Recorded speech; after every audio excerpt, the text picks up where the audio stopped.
Welcome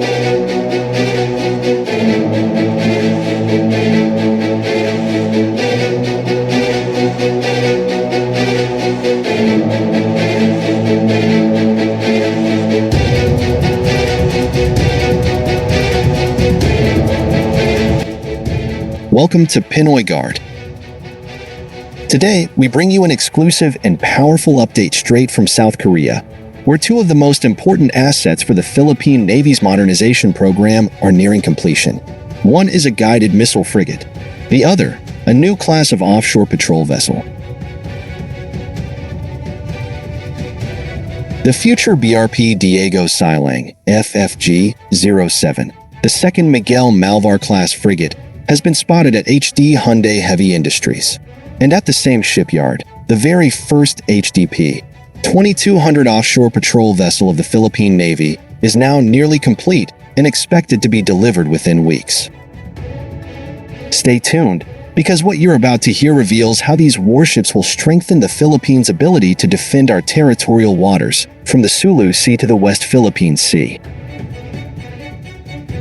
In a recent high-profile visit by South Korea's acting president to Hyundai's shipyard in Ulsan, military observers were quick to spot a very familiar silhouette.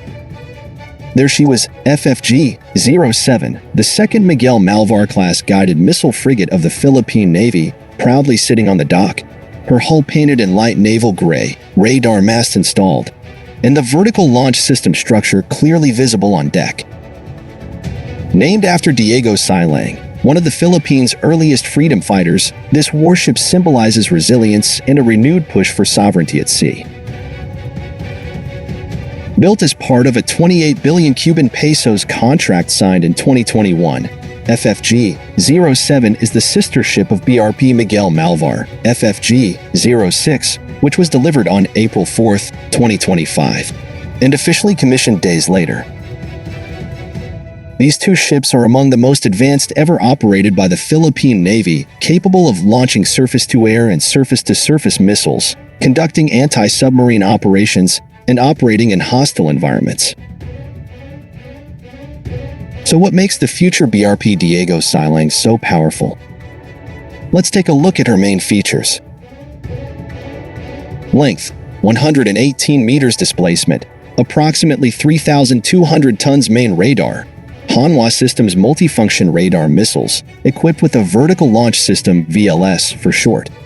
To medium-range surface-to-air missiles guns, armed with a 76mm Oto Malaras Super Rapid Main Gun, CIWS, and remote weapon stations. Anti-submarine warfare includes sonar systems and the ability to launch torpedoes. Helicopter flight deck and hangar supports a medium-sized naval helicopter.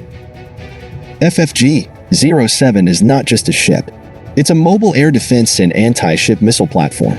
In the face of growing maritime threats in the West Philippine Sea, the ship brings firepower, endurance, and credibility to the Philippine Navy's surface fleet. With delivery set for July 2025, BRP Diego Silang will soon sail under the Philippine flag, ready to protect the country's sovereignty. But that's not all. Also spotted at the same shipyard in Ulsan was another crucial part of the Navy's modernization, this time from the Offshore Combat Force.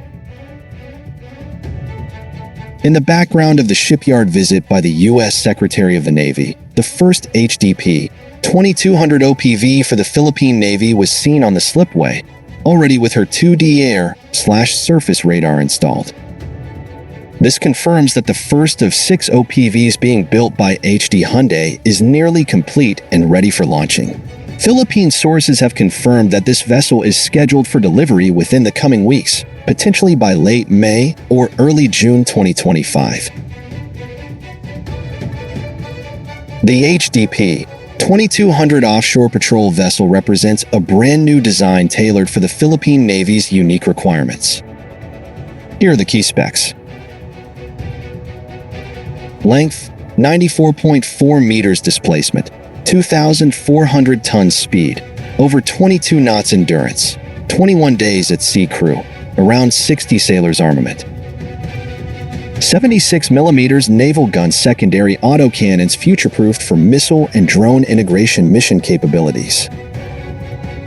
Maritime Patrol Anti-Smuggling Easy Enforcement SAR and Disaster Response Intelligence Gathering. It is equipped with a helicopter deck and hangar and space for rigid-hulled inflatable boats, ribs, drones, and mission modules. This OPV is not designed for full-scale naval warfare, but it is ideal for persistent, long-range patrol missions across the country's extensive maritime territory. Why do these deliveries matter now? Because the Philippine Navy faces increasing pressure in the West Philippine Sea, where Chinese maritime militia vessels, Coast Guard ships, and even PLA Navy assets continue to harass Philippine supply lines and patrol boats. The delivery of FFG-07 and the new OPVs sends a clear signal that the Philippines is investing in the long-term readiness of its Navy and is serious about enforcing maritime law within its exclusive economic zone, EEZ. Both the frigates and the OPVs will be vital assets in the National Maritime Domain Awareness Strategy, which emphasizes early warning, real-time surveillance, and quick response interdiction. Let's take a moment to appreciate how efficiently Hyundai Heavy Industries has delivered. The OPVs were ordered under a 30 billion Cuban pesos contract signed in 2022, with all 6 vessels expected to be delivered by 2028. But thanks to Hyundai's advanced modular construction techniques and robotic welding systems, the first OPV is ready just 3 years after signing and ahead of the original schedule. The same is true for the FFGs, where FFG-07 is arriving just months after FFG-06, making this the most efficient guided missile frigate program in Philippine Navy history. This rapid progress shows that the Philippines made the right choice by partnering with a proven South Korean shipbuilder with a track record of exports to countries like the UAE, Thailand, and Colombia. So how will these new ships be integrated? The Miguel Malvar-class frigates will join the Philippine Fleet Surface Strike Group, operating alongside the Jose Rizal-class and Del Pilar-class frigates. Meanwhile, the HDP 2200 OPVs will support the Offshore Combat Force, conducting patrols across the South China Sea, Philippine Rise, Celebes Sea, and the Sulu-Celebes Tri-Border region. With satellite-based communication, drones, and new combat management systems, these ships will form part of a networked maritime defense structure, coordinating with air assets like the FA-50PH, the future multirole fighters, and even the shore-based missile systems, SBMS, armed with BrahMos missiles. To every Filipino watching today, these ships are more than just steel and radar. They are symbols of national pride, of determination to defend what is ours, and of unity between government, navy, and people. From Diego Silang to our modern-day sailors, the fight for sovereignty continues, only now it sails faster, sees farther, and strikes harder. So the next time you hear news of a ship being delivered from South Korea, know that somewhere out at sea, a crew is training, a radar is watching, and a nation is standing ready. If you found this update important and inspiring, don't forget to like this video, subscribe to Pinoy Guard, and hit the notification bell so you won't miss any of our exclusive defense and security reports. We'll continue to track every delivery, every deployment, and every milestone in the modernization of our armed forces. Hanggang sa muli, Laging Handa, para sa bayan.